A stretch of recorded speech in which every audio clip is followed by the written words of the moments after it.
tal, jóvenes? Vamos a ver un tema nuevo, sin embargo está relacionado con lo que hemos venido trabajando. Nosotros ya hemos trabajado que un imán lo rodea una región en donde se experimentan las fuerzas magnéticas del imán. Es decir, dentro de esa región llamado campo magnético podemos experimentar fuerzas de atracción a metales o fuerzas de atracción y de repulsión a imanes, ¿sí? Dijimos que estas líneas de fuerza que van a formar el campo magnético van a salir, siempre van a salir del campo, del polo norte, perdón, ¿sí? Aquí salen, ¿sí? Y van a entrar al polo sur, siempre, ¿ok? Y también que tienen una trayectoria cerrada, es decir, son o tienen forma elíptica. Y eso pues me va a decir que en el interior del imán también tienen un desplazamiento, ¿sí? Solo que ahora van a ir de sur a norte para poder cerrar su trayectoria, ¿ok? Bueno, también dijimos que estos van a ser consideradas como cantidades vectoriales que nunca se cruzan y que van a ser curvas, ¿sale? Bueno, pero ahora nosotros estamos interesados en saber cómo poder determinar el valor del el campo eléctrico que está en algún punto o en todos los puntos que conforman el campo magnético. ¿Estamos? Y para eso, para yo saber aquí cuánto vale la intensidad de campo magnético, voy a utilizar una letrita que es como una B o beta, ¿sí? Y se le va a llamar inducción magnética. Inducción magnética. Aquí también, así, ¿ok? También en algunos textos lo manejan como intensidad del campo magnético. O sea que nos dice cuánto campo magnético va a haber en cualquier punto de la región. Sabemos nosotros que si nosotros nos separamos más en el punto 2, punto 1, en el punto 3, ¿sí?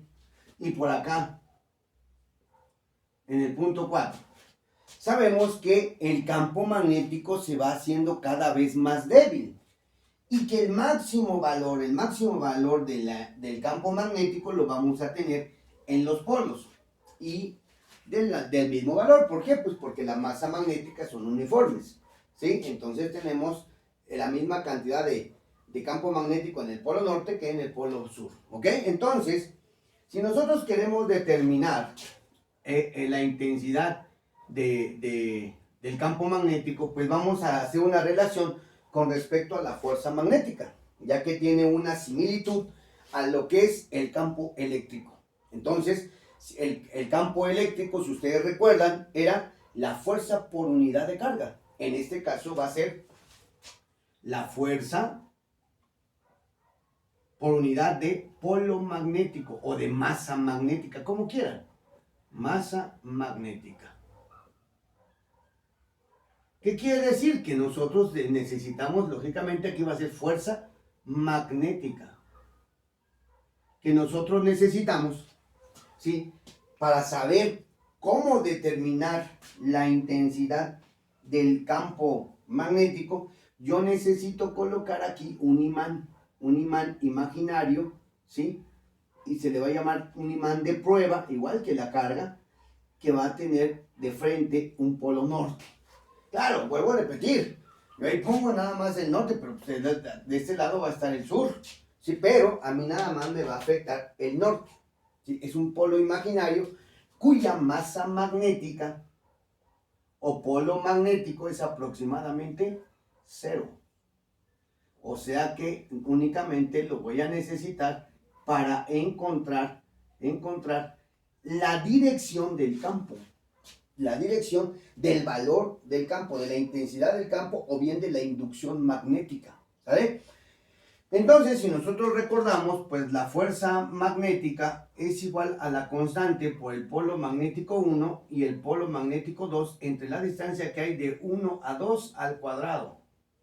Bueno, aquí este va a ser un polo de prueba y este va a ser mi polo magnético 1, podríamos decirlo así. De tal forma que cuando yo sustituyo este aquí, ¿sí? Bueno, pues me va a quedar que la inducción magnética va a ser igual a la fuerza magnética, que es la constante, el polo magnético 1 y el polo magnético de prueba, que es este que está aquí, entre la distancia que hay de 1 hasta 0 elevado al cuadrado, ¿sí? Ok, pero aquí ya quedé todo desviado, así. Todo eso contra respecto a la masa magnética o el polo magnético de prueba. Como yo tengo una división en mi numerador, pues hago una división en mi denominador y aplico y me queda que la inducción magnética va a ser igual a extremo por extremo y se pone como numerador la constante, el polo magnético y el polo magnético de prueba. Y medios por medios y se pone como denominador. Y entonces vemos que este polo magnético de prueba se cancela. De tal manera que la inducción magnética que nosotros vamos a tener en cerca de un imán, ¿sí? Va a estar dada por la siguiente ecuación, ¿sí? Que me dice, la inducción magnética va a ser igual a la constante de Coulomb, el polo magnético, ¿sí? Si le quieren poner uno, o el polo magnético que estamos considerando, ¿sí? Entre la distancia que hay de 1 al punto 0 o al punto P elevado al cuadrado, a cualquier punto, ¿sí? Y de esta manera vamos a nosotros determinar cuánto vale. Y recuerden que esa es una cantidad vectorial. O sea, la inducción magnética va a tener su magnitud que vamos a determinar por esta ecuación, su dirección y su sentido. Ahora, la inducción magnética siempre va a ser tangente a las líneas de fuerza. De ahí surge su dirección y sentido. Y va a depender de qué polo lo esté afectando. Acuérdense, si estamos cerca de un polo norte, las líneas de campo magnético salen de ese polo. Pero si estamos cerca a un polo sur, ¿sí? Vamos a ponerlo aquí. Las líneas magnéticas entonces entran a ese polo, ¿ok? Entonces, bueno, pues aquí nosotros debemos de considerar que beta nuevamente es la inducción magnética, ¿sí? Y su unidad son los Tesla. Se representan con una T.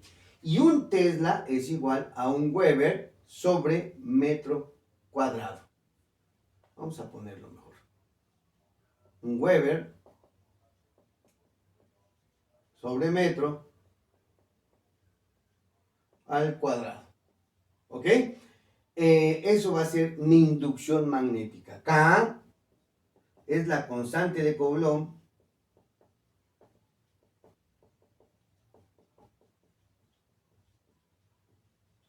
del magnetismo.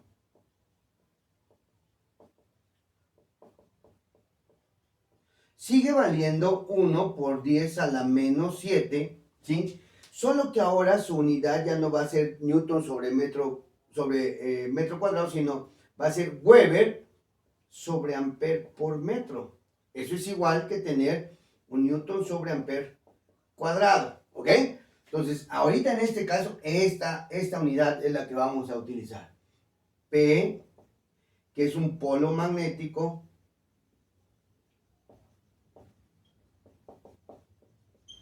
o masa magnética.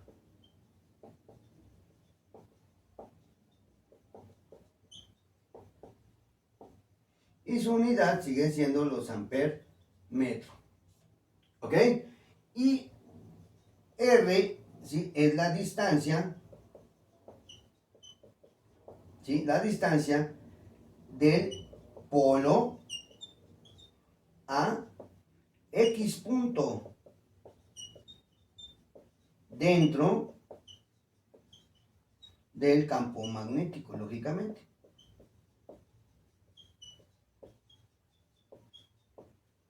Y se mide en metros. ¿Estamos de acuerdo? Sí, es una distancia. Entonces, con esta ecuación que nosotros tenemos aquí, vamos a poder determinar qué valor va a tener el campo magnético en cualquier punto de la región que limita a un imán o donde se experimentan las fuerzas de atracción o repulsión dentro de la región que rodea al imán, ¿ok? Entonces, es vectorial, ¿sí? Y como vamos a tener dos polos, bueno, pues depende de dónde se encuentre o dónde esté el punto donde nosotros queramos determinar, ¿sí? Pues lo que necesitamos, ¿qué es? La constante, saber qué medio está rodeando al imán, cuánto vale o cuánta masa magnética tiene ese imán y la distancia que hay en línea recta desde el polo hasta el punto en cuestión. ¿Ok?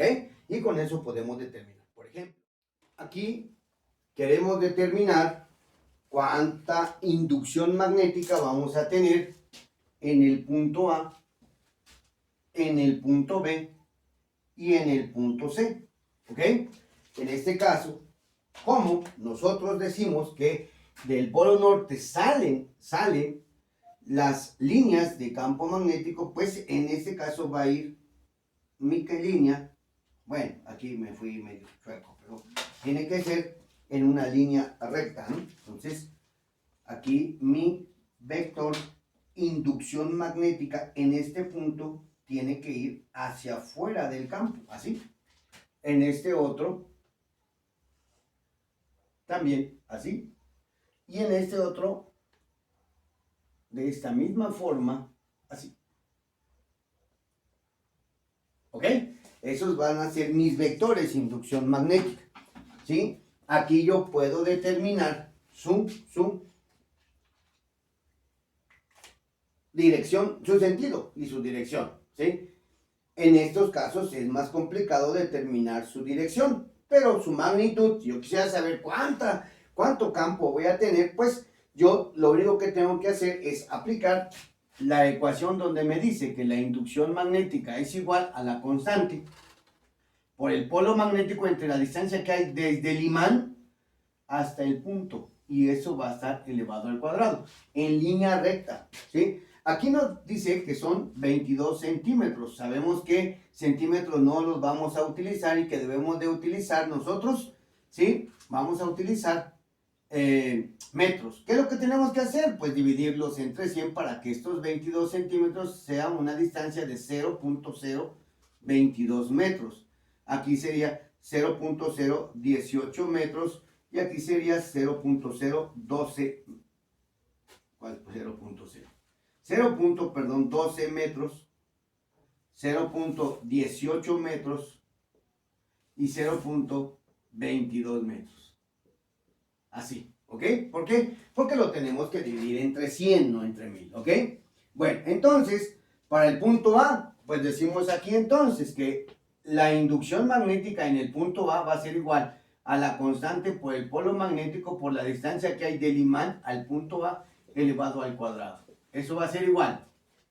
Me dice mi problema que el imán se encuentra en el aire. Y si se encuentra en el aire, mi constante es igual a 1 por 10 a la menos 7 Weber sobre amper por metro. Recuerden que ahora esa es la unidad que vamos a utilizar.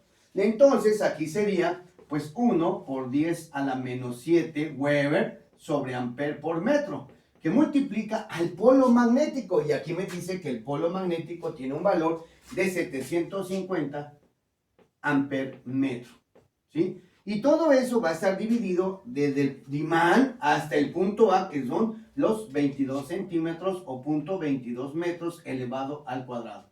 De tal manera que esa inducción magnética va a tener un valor, ¿sí? ¿De cuánto? Bueno, pues ahí tenemos que aplicar esa operación en la calculadora que me dice 1 por 10 a la menos 7 que multiplica a la magnitud del imán, que son 750 amperes metro, y todo eso va a estar dividido entre 0.22 metros elevados al cuadrado, de tal forma que yo obtengo aquí un valor de 1.549 por 10 a la menos 3, ¿sí? Que Tesla dijimos, ¿no? Bueno, ¿por qué no sale Tesla? Bueno, veamos aquí, este amper con este amper se cancela y este metro también. De tal manera que me queda Weber en el numerador y en el denominador metro cuadrado. Y eso dijimos que es igual a un Tesla. ¿Sale? Siguiendo la misma regla, ¿sí? Siguiendo exactamente lo mismo, pues ahora lo vamos a hacer con respecto al punto B, que es más cercano que el punto A, ¿sí? Entonces, determinemos la inducción magnética ahora en el punto B, que va a ser igual a la constante, el polo magnético, y la distancia que hay entre el imán hasta el punto B elevado al cuadrado. O sea que lo único que va a cambiar es la distancia. Todo lo demás se mantiene exactamente igual, ¿no? Aquí, ¿cuánto vale mi constante? Dijimos 1 por 10 a la menos 7 Weber sobre amper por metro, que multiplica al mismo imán, ya que solamente me modifiqué en la distancia, ¿no? Entonces el imán sigue teniendo la misma masa magnética, que es 750 amperes por metro, pero que la distancia sí cambió, además la posición. Entonces, pues aquí va a ser igual a 18 centímetros, que divididos entre 100 es 0.18 metros, y lo elevo al cuadrado. De tal forma que la inducción magnética en el punto B va a ser igual a ¿qué? Bueno, pues voy a mi calculadora y aplico esta ecuación y digo ahí 1 por 10 a la menos 7 que multiplica los 750 amperes por metro, y todo eso va a estar dividido entre 0.18 elevado al cuadrado. ¿Y eso es igual a qué? Bueno, pues esto me da una inducción magnética de 2.314 por 10 a la menos 3 Tesla. Ya dijimos, este amper cancela este metro, cancela este otro metro, y me queda Weber en el numerador y en el denominador metros cuando se eleva al cuadrado, metros cuadrados. Y es igual a un Tesla. ¿Sí? Así de fácil. Ahora bien, en el punto C, ¿sí? En el punto C, la inducción magnética en el punto C, pues va a ser exactamente igual, la constante, el polo magnético y la distancia que hay desde el imán hasta C elevado al cuadrado. Y esto va a ser igual a ¿qué? Pues hacemos exactamente lo mismo. ¿Qué va a cambiar? Pues que va a cambiar nuestra distancia, ¿sí? Entonces aquí es 1 por 10 a la menos 7, ¿sí? Weber sobre amper por metro, y todo eso por la constante, ¿cuál constante? La masa magnética del imán, que son 750 amperes por metro, y lo va a dividir la distancia que hay desde el imán hasta el punto, que son 12 centímetros o bien 0.12 metros, y todo eso va a estar elevado al cuadrado, de tal manera que la inducción magnética en C va a ser igual a ¿qué? Bueno, pues aplicamos nuevamente en nuestra calculadora y es 1 por 10 a la menos 7, que va a estar multiplicado por 750, y eso a su vez va a estar dividido entre 0.12 elevado al cuadrado, de tal forma que me da 5.208 por 10 a la menos 3 Tesla, ¿sí? Tesla. Y aquí tenemos el resultado del campo magnético, de la intensidad de campo magnético que hay en el punto C. Esta es la intensidad de campo magnético que hay en el punto B. Ahora, esa es la magnitud. Si nosotros queremos ver su dirección, bueno, pues entonces tenemos que aquí poner un eje de coordenada y tiene un sentido. Y este sería su dirección, que no lo puedo determinar por falta de distancias. ¿Ok? Entonces, bueno, pero así debe de ir su sentido. Aquí, según mi figura y como está sobre el eje vertical, sí lo puedo determinar. Este va a ser su vector, ¿sí? Tiene esta dirección, ¿ok? Este es su punto de aplicación, por lo tanto su sentido es positivo y su ángulo es de 0 grados, ¿sí? 0 grados. ¿Por qué? Porque aquí es el eje X positivo de un sistema de coordenadas, ¿sí? Así lo puedo determinar, pero en el punto C tampoco. Yo puedo poner mi referencia y sé que aquí va a estar mi ángulo, aquí está mi sentido, ¿sí? Pero no puedo determinar con los datos que tengo en el problema la magnitud de este ángulo, ¿no? ¿Sí? Yo necesito más datos para poderlo determinar. En este caso lo que nosotros queríamos mostrar es cómo se calcula o cómo se utiliza la ecuación para determinar la magnitud del campo en cualquiera de los puntos, ¿sí? Que rodee o que dentro del campo magnético. Ahora bien, fíjense cómo lo puse de este lado para que fuese afectado únicamente por el polo norte. Porque mi imán es muy largo y el polo sur lo tengo mucho de este lado, ¿sí? Pero si yo lo pongo, por ejemplo, en estos puntos, un punto medio, entonces ahí sí sería afectado por el polo sur y entonces se debe de trabajar de manera diferente. Aquí nada más vamos a determinar. Ojo, otra cosa importante, muchachos. Habíamos dicho que conforme más nos alejáramos del imán, ¿qué pasa con la intensidad de campo magnético? Pues va a disminuir, ¿verdad? Y véanlo, aquí todos tienen por 10 a la menos 3, o sea que todos los valores tienen el mismo orden. Vean este. A la distancia más corta, que son 12 centímetros, 5.208. Después aumentó y disminuye mi campo, 2.314. ¿Sí? Después aumentó la distancia y mi campo la intensidad del campo magnético volvió a disminuir. O sea que conforme yo me aleje del imán, la inducción magnética o la intensidad de campo magnético se va a hacer cada vez más pequeña. ¿Estamos de acuerdo? Espero haya quedado claro.